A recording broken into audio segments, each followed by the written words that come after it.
and to my granddaughter Alison, I bequeath the entirety of my remaining estate, including the house, all financial accounts, and personal effects.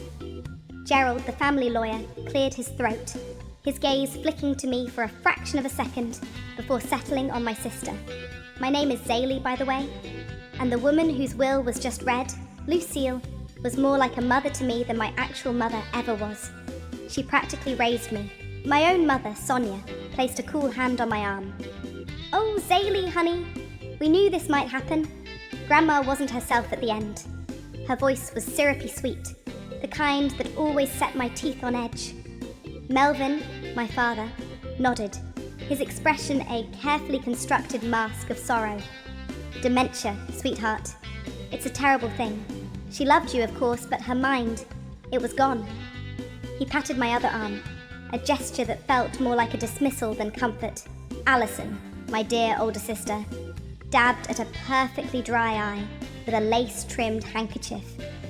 "It's such a shock," she murmured, though her lips twitched upwards at the corners, a tiny, almost imperceptible smirk. "I'll take good care of everything, of course, for Grandma." She shot a triumphant little glance at Sonia, who gave a minuscule nod. The air in Gerald's stuffy office felt thick, unbreathable. My lungs burned. "Nothing?" I finally managed, my voice a hoarse whisper that barely sounded like my own. "She left me." "Nothing?" Gerald shuffled his papers, the sound loud in the sudden silence. "The will is quite clear, Zaylee. Signed and witnessed. Your grandmother was deemed of sound mind at the time of signing, according to the medical assessments attached." He avoided my gaze, focusing on a spot on the mahogany desk. "Sound mind?" I repeated, a bitter, incredulous laugh escaping me. It sounded harsh, ugly. "She called me 3 times a week, every week until you all said her phone was too confusing for her." We talked for hours. She remembered every birthday, every little story I told her about work, about my friends. She remembered the name of my damn cat. Sonia's grip tightened on my arm, her nails digging in slightly. "Zaylee, please, don't make a scene. This is difficult enough for everyone." "Difficult?" I pulled my arm away, turning to face them. I looked at Alison, who was now examining her perfectly manicured nails, that small, smug smile playing on her lips more openly now. "It doesn't look too difficult for some of us." Alison sighed dramatically, a put-upon expression crossing her face. "Honestly, Zaylee, must you always be so dramatic? Grandma made her choices. We have to respect them." "Respect them?" My voice rose, fueled by a sudden surge of adrenaline. "Or did you help her make them? Did you whisper in her ear how awful I was?" Melvin stepped forward, his face flushing. "That's enough, Zaylee. Your grandmother was ill. She was confused. She told us you didn't visit enough, that you were too busy with your own life to care about an old woman. Lies. Every word a poisoned dart. I practically lived at Grandma's apartment, especially after Grandpa passed. I did her shopping, took her to appointments, sat with her for hours just watching old movies. Sonia and Melvin were the ones who were always too busy, always had a convenient excuse. Alison hadn't willingly spent more than an hour with Grandma in years, unless it was a holiday where presents were involved. "We should go," Sonia said briskly, already turning towards the door. She gave me a pointed look. "Thank you, Gerald. We'll be in touch about the probate." "Yes, thank you," Alison chirped, practically bouncing in her designer heels. She couldn't get out of there fast enough, probably to start mentally spending her newfound fortune. As they swept out, I lingered for a moment. I glanced back at Gerald. He still wouldn't meet my eyes. That was the first tiny crack in their perfectly constructed facade. The first hint that something was deeply, terribly wrong. The drive to Grandma Lucille's house was a blur of choked-back sobs and a cold, simmering anger that was starting to burn through the shop. My parents and Alison had ridden together, no doubt already divvying up the spoils in their minds. I drove my own car, the old, reliable sedan Grandma had helped me buy when I got my first real job. "Every independent woman needs her own wheels, Zaylee Bean," she'd said, winking. Her house. It still smelled of her. Lavender, old books, and the faintest hint of the lemon polish she used on the antique furniture. Every corner held a memory, a piece of my childhood, my adolescence, my entire life. Her teaching me to knit in that worn armchair, the two of us giggling over silly black and white movies in the den, the sunny kitchen where she'd let me make a glorious mess, experimenting with cookie recipes. They'd given me a few hours to collect any personal mementos I wanted before Alison officially took possession. The generosity was astounding, wasn't it? Like tossing scraps to a beggar. I bypassed the living room, the kitchen. My feet, heavy as lead, carried me straight to her bedroom. It was neat. Too neat. Sonia's sterile touch was already evident, but Grandma's essence lingered, her unique scent strongest here. I sat on the edge of her bed, the patchwork quilt she'd painstakingly stitched years ago soft beneath my fingers. How could she do this? How could the woman who taught me about unconditional love, who swore I was her special girl, her ray of sunshine, just cut me out? Dementia? It didn't feel right. It felt orchestrated, utterly, sickeningly wrong. My eyes scanned the room, her dressing table with its silver-backed brush set, her overflowing bookshelf, then the closet. Grandma loved hats and scarves, and she kept them in old, beautiful hat boxes stacked on the top shelf. I reached up, pulling one down, a faded floral one I remembered her using to store her prettiest silk scarves. It was surprisingly heavy. Inside, nestled amongst a cloud of dried lavender sachets, her signature scent, the one that always made me feel safe, was not a hat, nor scarves. It was a book, a simple cloth-bound journal with a little ribbon bookmark. Not the kind she usually kept for appointments or garden notes. This one looked secret. My heart began to pound, a frantic drum against my ribs. I'd never seen it before. With trembling fingers, I lifted it out. The comforting scent of lavender clung to it, a ghostly perfume. I sat back on the bed, the hat box on my lap, the diary in my hands. It felt warm, almost alive. I hesitated for a moment, a wave of guilt washing over me. This was private. This was Grandma's innermost thoughts. But then, the image of Alison's smirk, Sonia's cold, dismissive hand, Melvin's carefully rehearsed sympathy. They had violated every private, sacred bond we had. They had made everything public, hadn't they?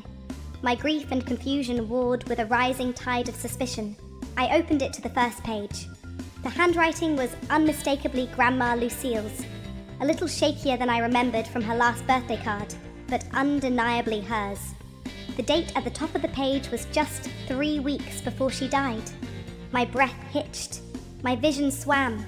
They won't stop. The entry began, the ink slightly smudged as if by a tear. Sonia, Melvin, even Alison. They keep telling me Zaylee doesn't care, that she's just waiting for my money, that she never visits anymore.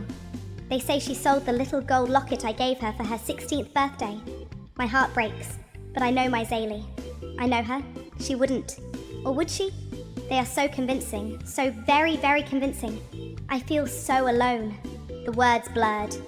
Tears I hadn't realized I was holding back streamed down my face, hot and angry, dripping onto the delicate paper. This wasn't dementia. This was something else. Something calculated. Something monstrous. I slammed the diary shut, my breath coming in ragged gasps. My hands were shaking so violently I could barely hold it. The locket. They'd told her I sold her the locket? It was in my jewelry box, tucked away safely. The one Grandma Lucille had fastened around my neck herself, her fingers surprisingly nimble for her age, her eyes sparkling. "A little piece of my heart to keep with yours, Zaylee Bean," she'd whispered. I scrambled back to my tiny apartment, the diary clutched to my chest like a shield. The air in Grandma's house had suddenly felt poisonous, every shadow seeming to hold the smug faces of my family. I locked my door, drew the blinds, and then, only then, did I open the diary again.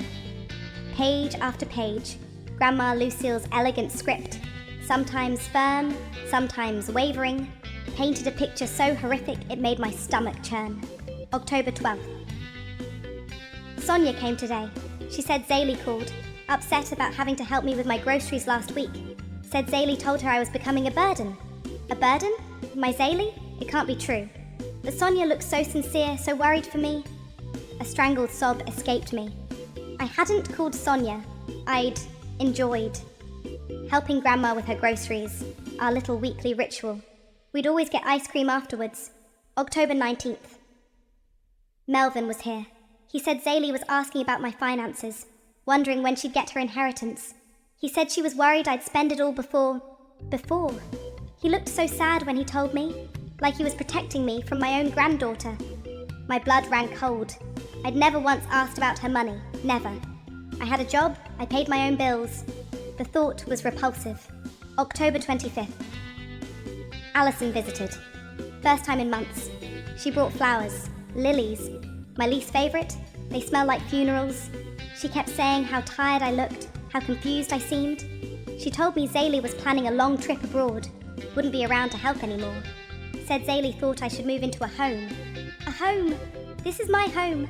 I could almost hear Alison's saccharine voice, dripping with false concern. The lies were so blatant, so cruel, designed to chip away at Grandma's confidence in me, in herself. November 2nd. They took my phone. Sonia said the screen was too small, that I was straining my eyes. She gave me a new one, a simple one, but it only has their numbers programmed in. She said it was for emergencies. I miss Zaylee's calls. I miss her voice. My calls, the ones that suddenly stopped going through. The ones where Sonia would answer, her voice clipped, saying Grandma was resting or not up to talking. The grief that had consumed me since the will reading was still there. A raw, gaping wound. But now, something else was mixing with it. Something hot and sharp. Rage. A pure, undiluted fury that settled deep in my bones, chilling me even as it burned. Grandma Lucille wasn't demented. She was trapped, isolated, systematically gaslighted by the very people who should have been caring for her. November 10th. I tried to call Mr. Henderson, my old bank manager, today, just to check on things. Sonia overheard. She was furious, said I was being paranoid, that she and Melvin were handling everything perfectly. She said if I kept acting like this, they'd have to get doctors involved, for my own good. I'm scared, Zaylee. I'm so scared. But I love you. Never ever doubt that. Tears streamed down my face, blurring the words. My poor, brave Grandma, fighting them alone. And then, a few pages later, a different kind of entry. November 15th. I have to be clever. They think I'm just a confused old woman, but I'm not. Not yet. I remember what your grandfather always said. Have a plan B, Lucille. Always have a plan B. I need to protect Zaylee. They won't get everything. I spoke to that other lawyer, the one I found online, Mr. Russell. He seemed to understand. I'm trying to set up something separate, something they can't touch. A different bank. It's so hard. They watch me all the time. A flicker of hope ignited amidst the rage. A plan B. Another lawyer. Mr. Russell. I read on, my fingers tracing her words, feeling her fear, her determination, her unwavering love for me. She wrote about small acts of defiance, hiding her good jewelry, pretending to forget conversations to gauge their reactions. She wasn't just a victim. She was a fighter, even in her fear. The last few entries were short, her handwriting more erratic. November 28th. Feeling so weak today. Sonia changed my pills again. Said the doctor recommended it. I don't remember seeing a doctor. My breath caught. Changed her pills. December 3rd. They are always here now, always watching. I feel like a prisoner, but I won't let them win. I won't let them take you away from me, Zaylee Bean, not in my heart.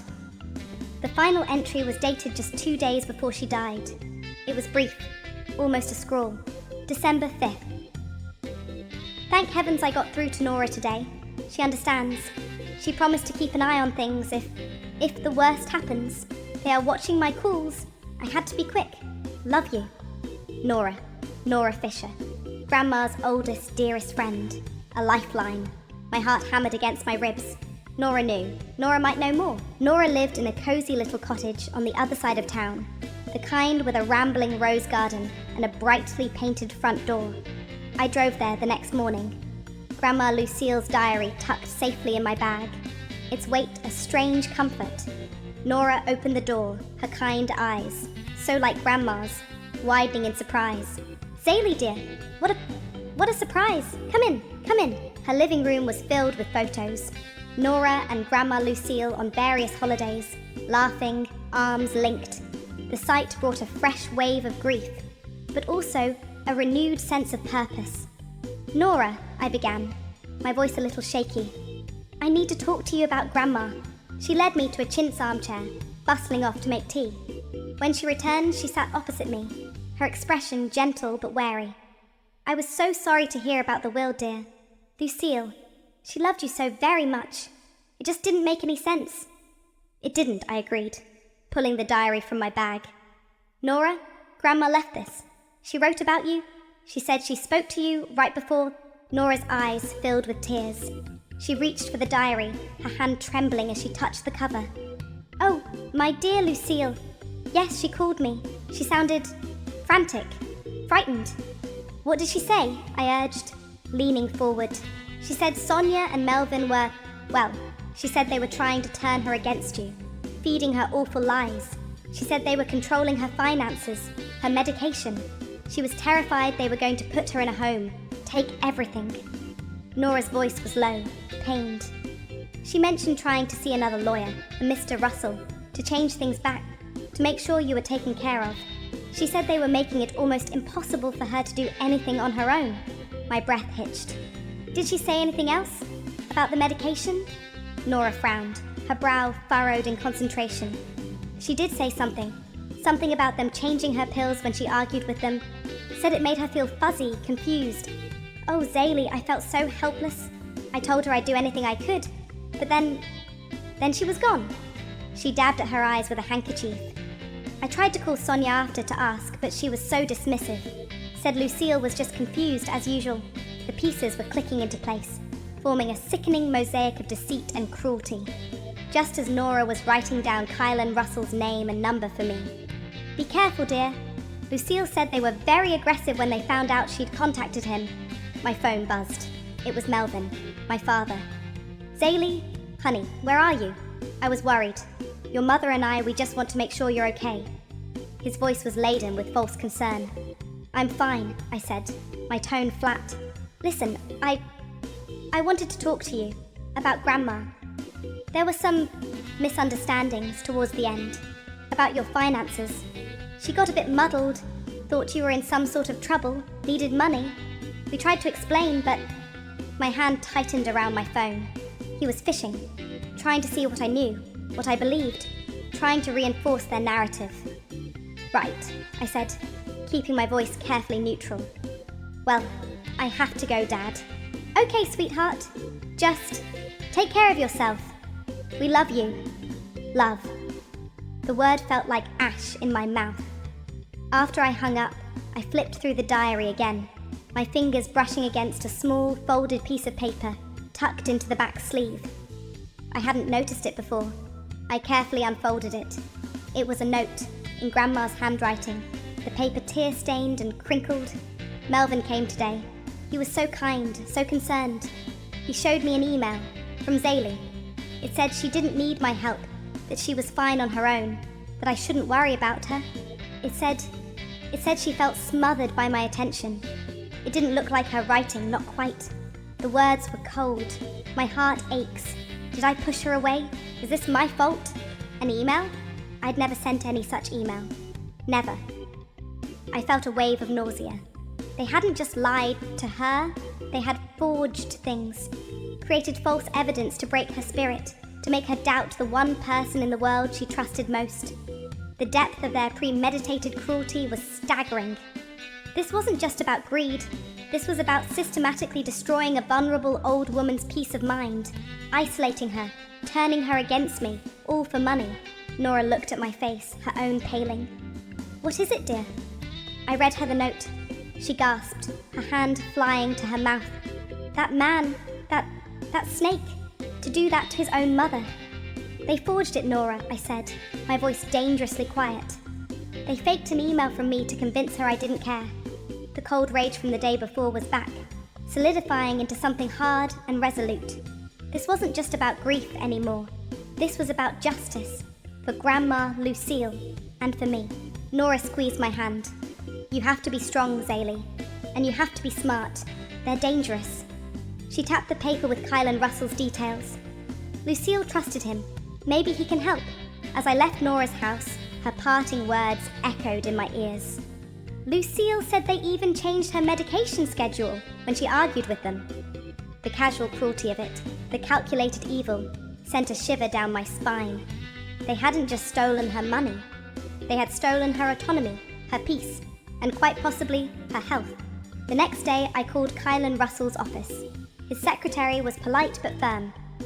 Mr. Russell is very busy, and regarding Mrs. Lucille Murray, her estate is being handled by Mr. Gerald Watt. Any inquiries should go through him. But Grandma Lucille consulted Mr. Russell before she passed, I insisted, about changing her will. I have reason to believe there was undue influence. I'm sorry. The secretary cut me off, her voice cooling perceptibly. Mr. Russell cannot discuss confidential client matters. If you have concerns about the existing will, you need to speak with Mr. Watts or seek your own legal counsel. Click. She hung up, stonewalled. It felt like hitting a brick wall. Gerald Watts, the man who couldn't meet my eye. He was either incompetent or in on it. And Kylan Russell, Grandma's plan B, was hiding behind client confidentiality. Meanwhile, Alison wasn't hiding anything. Her social media exploded with her newfound wealth. A gleaming new SUV. My baby, she captioned it, complete with a string of champagne emojis. Shopping bags from designer stores piled high on what used to be Grandma Lucille's antique dining table, now Alison's staging area for hauls. Selfies from expensive restaurants, clinking glasses with her equally shallow friends.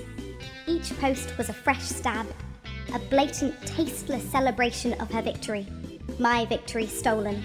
Grandma's legacy desecrated. The rage simmered, a constant fire in my gut. I started watching them. Not obviously, but I paid attention. I drove past Grandma's house, Alison's house now, more often than I should. I saw Sonia's car there frequently, Melvin's too. They were a united front, a coven of greed. One afternoon, I was parked down the street, hidden by a large oak tree, just needing to feel close to Grandma's presence, even if it was tainted now. Sonia and Alison came out, laughing, arms laden with more shopping bags.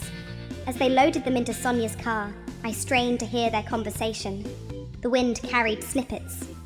So smoothly, Alison was saying, her voice bright and brittle. Honestly, I was worried for a minute there, with her being so stubborn. Sonia chuckled, a dry, unpleasant sound. Your grandmother always had a flair for the dramatic, but we handled it. Lucky she didn't make a fuss with that other lawyer, though. That could have been messy. Tell me about it, Alison said, rolling her eyes. Imagine if she'd actually signed something with him. Nightmare. My hands clenched the steering wheel so hard my knuckles were white. That other lawyer, Kylan Russell. They knew. They knew she'd tried to change things. And they'd stopped her. The casual way they discussed it, like they were talking about a minor inconvenience they'd successfully navigated, made me physically sick. I drove away, my mind racing. Gerald Watts. He had to know something, or at least, he should have suspected. Grandma Lucille had been his client for years. He knew her, he knew me.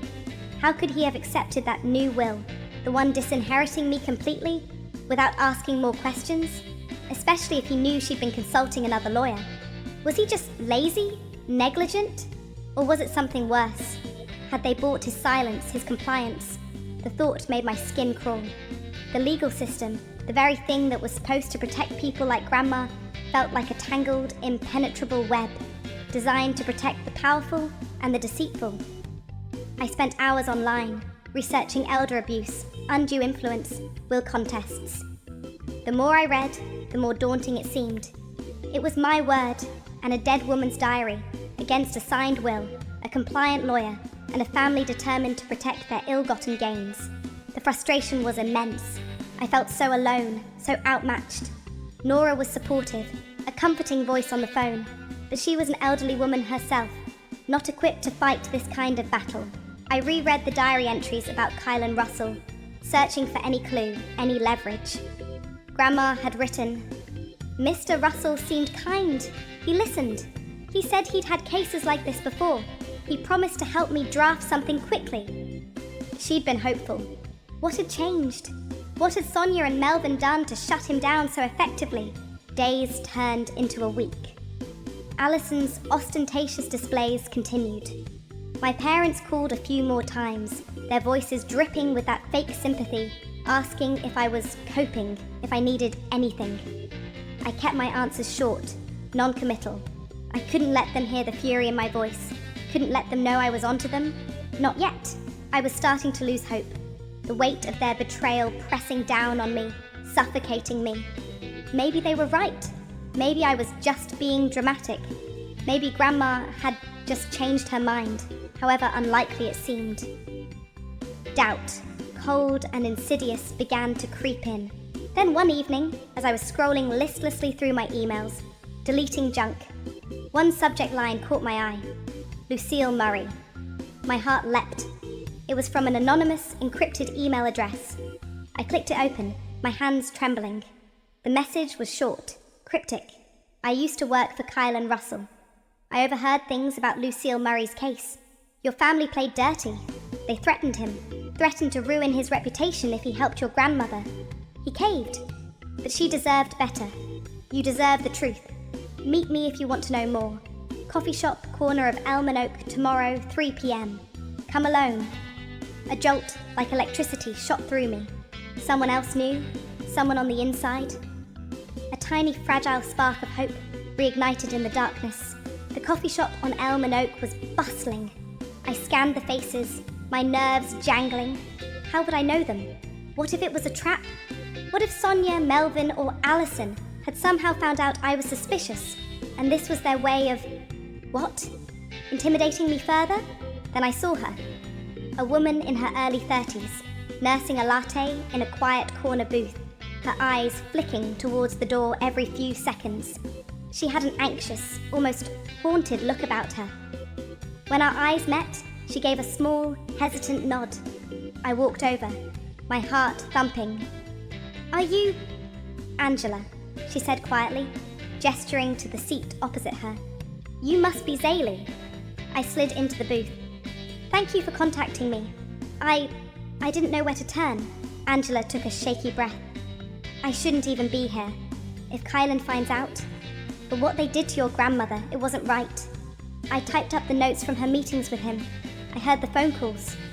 "What happened?" I asked, leaning in, my voice barely a whisper. "Grandma Lucille said he was going to help her." "He was," Angela confirmed, her gaze darting around the coffee shop. "She came in twice. She was lucid, Zaylee, very clear about what she wanted. She wanted to change her will back to you, ensure you were the primary beneficiary. She wanted to set up a trust, something your parents couldn't touch. Kylan drafted the documents. She was supposed to come in and sign them. But she never did," I said, a knot tightening in my chest. Angela shook her head. "No. Before she could, your mother, Sonia, called the office. She was aggressive.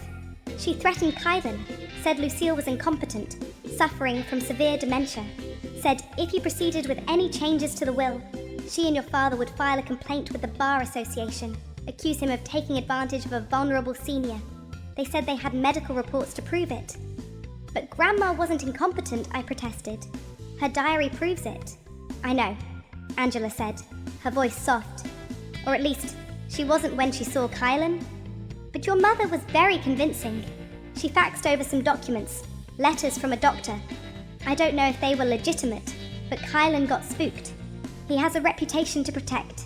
He told your grandmother he couldn't proceed without a full psychiatric evaluation, one that her family would have to agree to, which, of course, they wouldn't. It was a perfect catch-22. They created the problem, then used it to block the solution. So they just scared him off, essentially. They also started intercepting her calls to the office, her letters. Kylan tried to reach out a couple more times, but your mother would always answer, saying Lucille was too unwell or too confused to speak. Eventually, he just dropped it, told himself it was too risky. Angela looked down at her hands. I felt terrible. Lucille was so sweet, so desperate. "Do you have anything?" I asked, my voice hoarse. "Any proof?" Angela reached into her oversized tote bag and pulled out a thin manila folder. She slid it across the table. These are copies. Drafts of the will Kylan prepared for her, the one naming you. Notes from their meetings. My own contemporaneous notes from some of those calls with your mother. It's not the signed document, obviously, but it shows her intent. It shows what they did to stop her. I opened the folder, my hands trembling. There it was, in black and white. Last will and testament of Lucille Murray. And my name, Zaylee, listed as the primary beneficiary. Tears welled in my eyes. This was what Grandma wanted. This was what they stole. There's something else, Angela said, her voice even lower.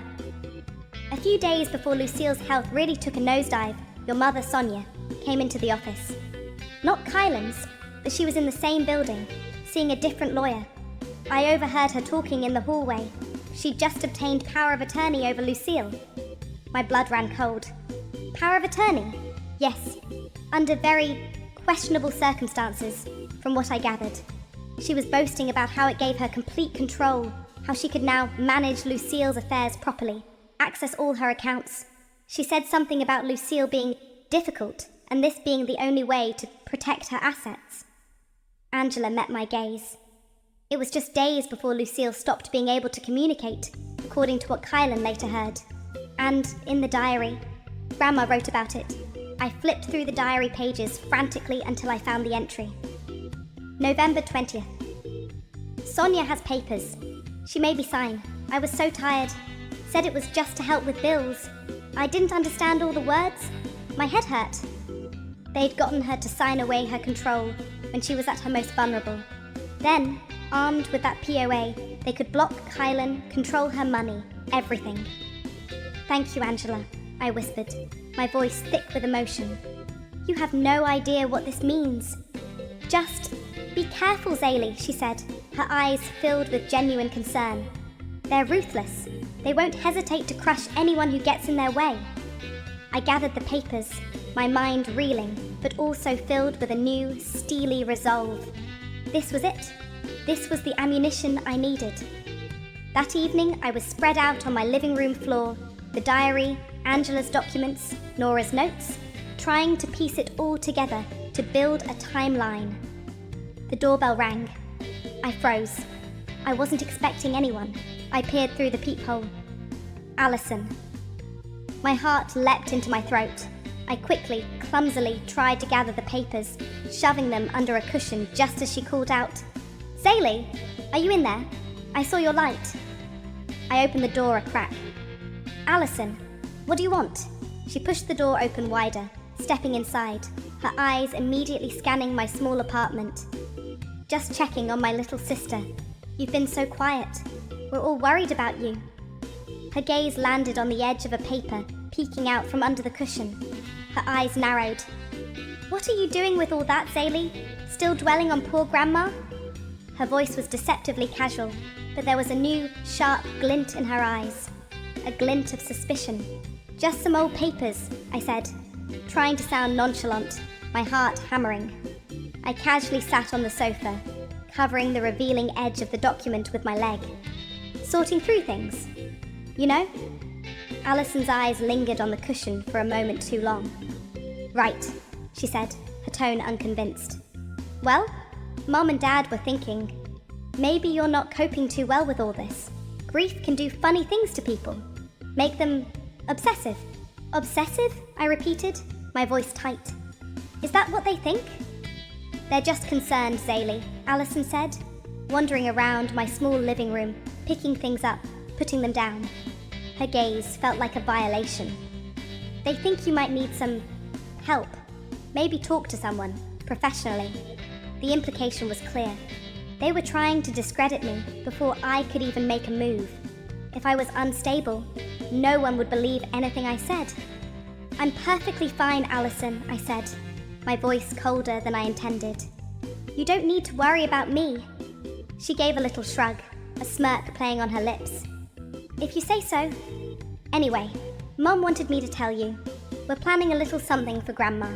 A celebration of life luncheon, in 2 weeks, at the country club. Just a nice way for everyone to remember her. She paused, her eyes glinting. You will come, won't you? It would mean so much to the family. a celebration of life. The hypocrisy was astounding. They were going to use Grandma Lucille's memory to further cement their image as the grieving, respectable family, while I, the one who truly loved her, was being painted as unhinged. But as Alison spoke, a different thought sparked in my mind. A public gathering. All their friends, their social circle, extended family, all in one place. It was perfect. Of course, I said, forcing a small, sad smile. I wouldn't miss it. Alison looked surprised, then pleased. Good. I'll let Mum know. She lingered for another moment, her eyes still flicking around the room before finally leaving. The moment the door closed behind her, I let out a shaky breath. They knew, or at least, they suspected I was digging. The concerned visit, the suggestion I needed help, it was a warning shot. My apartment suddenly felt unsafe, exposed. What if they tried to search it while I was out? What if they found the diary, Angela's papers? I couldn't risk it. I called Nora. Nora, can I come over? I need to ask you a huge favor, and I need to tell you what I found. Nora, bless her heart, didn't hesitate. Of course, dear. Anytime. I packed the diary, Angela's documents, every scrap of paper, into a secure box. At Nora's, I laid it all out for her. Her gasp when she saw the draft, will from Kylan Russell, her quiet fury as I recounted Angela's story about the POA and the threats, mirrored my own. They have to be stopped, Zaylee, Nora said, her voice firm, her gentle eyes now steely. Lucille deserves justice. I know, I said, and I think I know how. They're planning a celebration of life luncheon in 2 weeks. Nora's eyebrows shot up. The audacity. Exactly. But it's the perfect stage. Everyone will be there. I took a deep breath. Nora, I need to keep these documents safe. Can I leave them here? Of course, dear. They'll be safer here than anywhere. She patted my hand. What's your plan? Over the next few days, I started making discreet calls. First to Uncle Lincoln, Sonia's brother. He'd always been fond of Grandma Lucille, and while he wasn't close to Sonia, he valued family appearances. Uncle Lincoln, I said, keeping my voice calm. Sonia and Melvin are hosting a luncheon for Grandma. I know it's short notice, but it would mean a lot if you could be there. I have something important I need to share. About Grandma, about her true wishes. There was a pause. Her true wishes, Zaylee? What do you mean?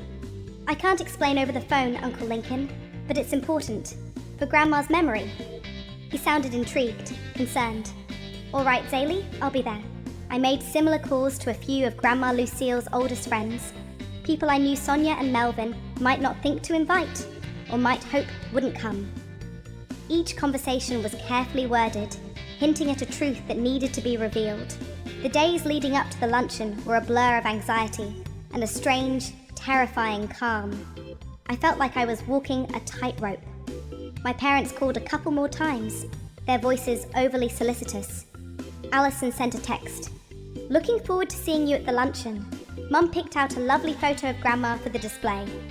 Then 3 days before the event, I got a shock.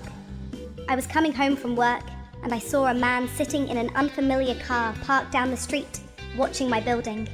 He looked away quickly when I glanced at him, but not before I saw the notebook and pen in his lap. My blood ran cold. Later that evening, I accidentally knocked over the recycling bin by the mailboxes in my apartment lobby. As I was picking up the scattered envelopes and junk mail, I saw it. A discarded, slightly crumpled envelope addressed to a generic occupant at my address, but with a typed return address for a local private investigations firm. My heart leaped into my throat. I quickly pocketed it. Upstairs, with trembling hands, I steamed it open. It was a brief, typed report. Subject, Zaylee S. Daily Movements logged. Met with Nora F., known associate of deceased, multiple times. Also met with unidentified female, approx 30s, at Elm St. Coffee. See attached photo. Blurry. Subject appears to be building some kind of case or gathering information. Extreme caution advised regarding upcoming family event. Subject may be planning a disruption. They had hired a PI. They were that scared. They're determined to control the narrative.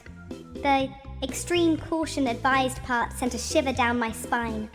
but it also solidified my resolve. They were panicking. They knew I was close. The luncheon was set. The stage was ready. I felt a terrifying, thrilling sense of inevitability. There was no turning back now. The country club ballroom was sickeningly opulent. Crystal chandeliers dripped from the ceiling, and tables were laden with elaborate floral arrangements. Lilies, of course, Sonia's favourite, not Grandma's. A large, softly lit portrait of Grandma Lucille stood on an easel near the entrance, a gentle, smiling image that felt like a cruel mockery. Sonia, Melvin, and Alison greeted guests at the door, their faces masks of perfect, sombre grief. Sonia, in a severe black dress, dabbed at her eyes with a handkerchief that looked suspiciously dry. Melvin shook hands, murmuring platitudes about Lucille's long and happy life. Alison, her voice hushed and reverent, guided people to their seats, her new diamond bracelet catching the light. They were actors in their own disgusting play. I found Nora, who gave my hand a reassuring squeeze. Uncle Lincoln arrived, looking serious, and gave me a curt nod. A few of Grandma's old friends I'd invited were scattered amongst the tables, their presence a small comfort. The luncheon began. The food was expensive, tasteless. The conversation was muted, polite. Then came the speeches. Melvin went first, his voice thick with feigned emotion as he spoke of Lucille's kindness and generosity. Sonia followed, her tribute focusing on how peaceful Lucille's final days were, how surrounded by love she had been. Alison, her voice trembling artfully, spoke of her precious grandma and how she would cherish her memory always while managing her beloved estate. It was a masterclass in manipulative theatre. When they finished, a polite smattering of applause filled the room. Sonia smiled, a picture of bereaved dignity. Then I stood up. My legs felt like jelly, but I forced them to hold me. "Excuse me," I said, my voice surprisingly steady. "If I could just say a few words?" All eyes turned to me. Sonia's smile faltered. Melvin looked uneasy. Alison's eyes narrowed. "Of course, Zaylee dear," Sonia said, her voice tight. "How lovely." I walked to the small podium, the diary clutched in my hand. My heart was a wild bird beating against my ribs. "Thank you," I began, my voice carrying through the suddenly silent room. "Like all of you, I loved my grandmother Lucille very much. She was an incredible woman, strong, witty, and fiercely loving. She taught me so much about life, about kindness, about resilience." I paused, letting my gaze sweep over my family. They were starting to look uncomfortable, but still trying to maintain their composure. I had lulled them into a false sense of security. Then, my tone shifted. The warmth drained from my voice, replaced by a cold, hard edge.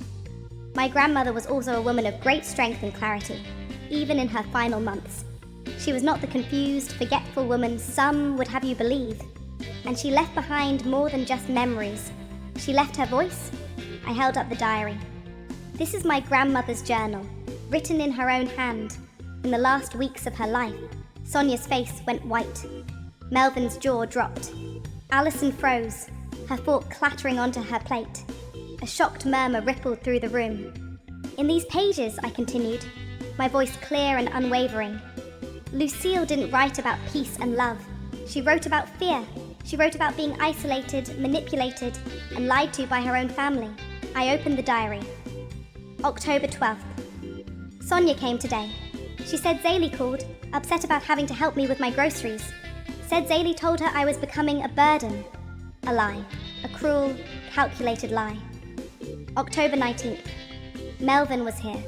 He said Zaylee was asking about my finances, wondering when she'd get her inheritance.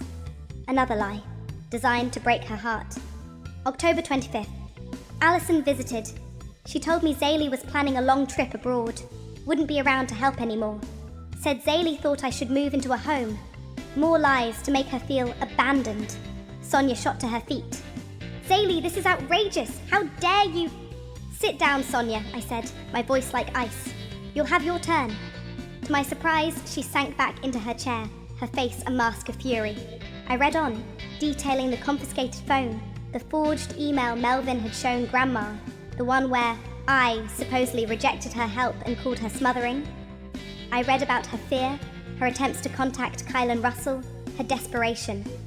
My grandmother wrote, "Thank heavens I got through to Nora today. She understands." I looked at Nora. "Nora, would you confirm that Grandma Lucille called you, distressed and afraid of what her family was doing?" Nora stood, her voice trembling but clear. "Yes, Lucille called me. She was terrified. She said Sonia, Melvin and Allison were trying to control everything, telling her horrible things about Zaylee. She said they were changing her medication when she argued. She was not confused. She was scared." Nora sat down, glaring at my family. The room was in stunned silence. Uncle Lincoln was staring at Sonia, his face like thunder. "But they didn't stop there," I said, my voice ringing with accusation. I held up the copies of Angela's documents. "This is a draft will prepared by Kylan Russell, the lawyer my grandmother secretly consulted. A will that left her estate to me, as she always intended. But she never got to sign it, because Sonia and Melvin threatened Mr. Russell. They told him they'd destroy his career if he helped her." I then revealed the power of attorney Sonia had obtained. Grandma wrote, "Sonia has papers. She made me sign. I was so tired." They got her signature when she was vulnerable, then used that POA to block Mr. Russell and gain full control of her finances, just days before her health mysteriously and rapidly declined. Sonia was sputtering. "Lies! All lies! She's unstable! Grieving!" Melvin looked like he was about to faint. His face was a ghastly shade of grey. Allison jumped up. "She's crazy! Grandma loved us! She wanted me to have everything! Zaylee was always jealous!" Her voice cracked, betraying her panic. I turned to them, my eyes blazing. "Greed, Sonia. That's what drove you. You couldn't stand the thought of me inheriting. And you, Melvin, you weren't just weak.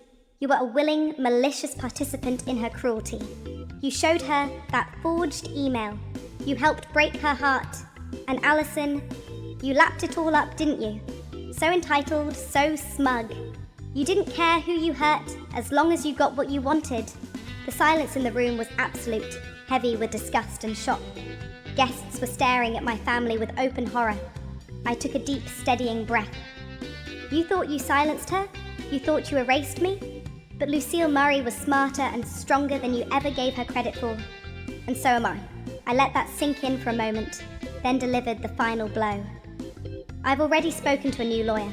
We're contesting the will on grounds of undue influence and financial elder abuse. And Adult Protective Services has received a full copy of this diary and all my evidence."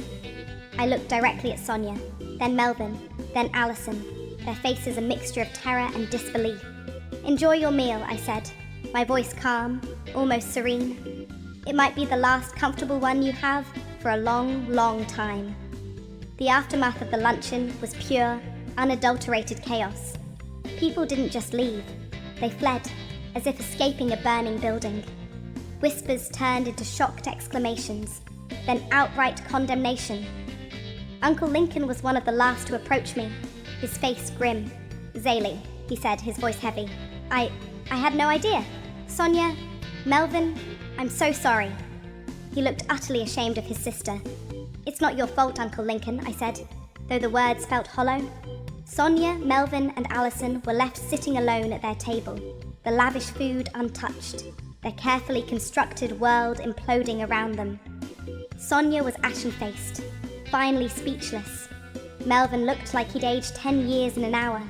Allison was openly weeping, mascara streaking her face, her designer dress suddenly looking like a costume for a tragedy.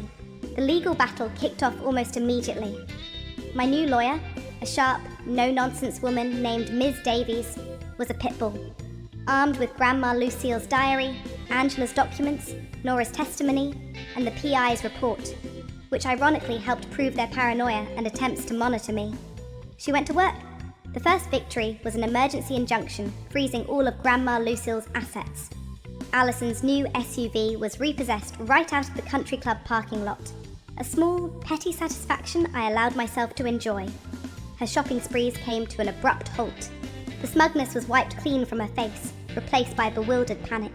Adult Protective Services launched their investigation. Social workers interviewed Sonia and Melvin. Their friends, the ones who had witnessed the takedown at the luncheon, suddenly weren't returning their calls. Their carefully curated social standing crumbled like a sandcastle in a tsunami. The depositions were brutal. Sonia tried to bluster and deny, but Ms. Davies dismantled her lies piece by piece, using Grandma's own words from the diary. Mrs. Spencer, your mother wrote on October 12th that you told her Zaley called her a burden. Did Zaley in fact call your mother a burden? Sonia's denial sounded increasingly desperate and pathetic. Melvin completely fell apart on the stand. Faced with the forged email, confronted with his own mother's heartbroken words about his deceit, he broke down, admitting to misunderstandings and poor judgment, trying to shift the blame to Sonia. It was a pathetic display. Alison, when questioned about her sudden inheritance and her knowledge of her parents' actions, mostly cried and claimed she didn't know and just trusted her parents. It didn't play well. The fight was ugly, draining. There were days I wanted to give up, to just walk away from the toxicity. But then I'd read a passage from Grandma's diary, her voice clear and loving, and my resolve would harden again. I owed her this. It wasn't about the money, not really. Miss Davies was clear that getting the entire estate back would be a long, drawn-out process, potentially years. But what mattered was the truth, the accountability. And accountability came. The court eventually ruled that Grandma Lucille's will had indeed been executed under undue influence. The POA Sonia had wielded was invalidated. While criminal charges for elder abuse were harder to prove to a conviction standard, the civil findings were damning. Their reputations were in tatters. They were forced into a settlement that saw a significant portion of Grandma's estate, including the house, returned to a trust managed by an independent executor, with me as the rightful primary beneficiary, as per Kylan Russell's draft will. Sonia and Melvin had to sell their own large house to cover their legal fees and the settlement. They downsized to a cramped apartment, the silence between them reportedly deafening. Alison, stripped of her unearned wealth and social status, had to get a real job for the first time in her life. The new SUV and designer bags were long gone. I didn't get everything back immediately, and that was okay. The victory wasn't in the dollars and cents. It was in seeing their empire of lies exposed. It was in knowing that Grandma Lucille's true wishes were finally, in some measure, honored. With the first distribution from the trust, I set up a small foundation in Grandma Lucille's name, dedicated to advocating for elder rights and supporting victims of financial abuse. Nora, beaming, agreed to be on the board. Uncle Lincoln, trying to make amends, made the first substantial donation. I still have Grandma's diary, of course. It sits on my bedside table. Sometimes I open it and read her words, not with anger anymore, but with a deep, abiding love and a sense of peace. Her voice, which they tried so hard to silence, had been the key to unlocking the truth. The karma of it all was potent. My family, who had schemed to leave me with nothing, ended up losing everything that truly mattered to them. Their reputation, their wealth, their comfortable lives, and any shred of familial respect. They had sown deceit and reaped desolation. I was scarred, no doubt. The betrayal cut deep, and those wounds would take time to fully heal. But I was also free. Free from their manipulations. Free to build my life on my own terms. A life that honored the strong, loving woman who had raised me. They tried to write me out of Grandma's story, to erase my place in her heart and her legacy. But in the end, I was the one who got to write their final chapter. And it was a chapter they truly, unequivocally deserved. Grandma Lucille, I think, would have smiled. She might have even winked.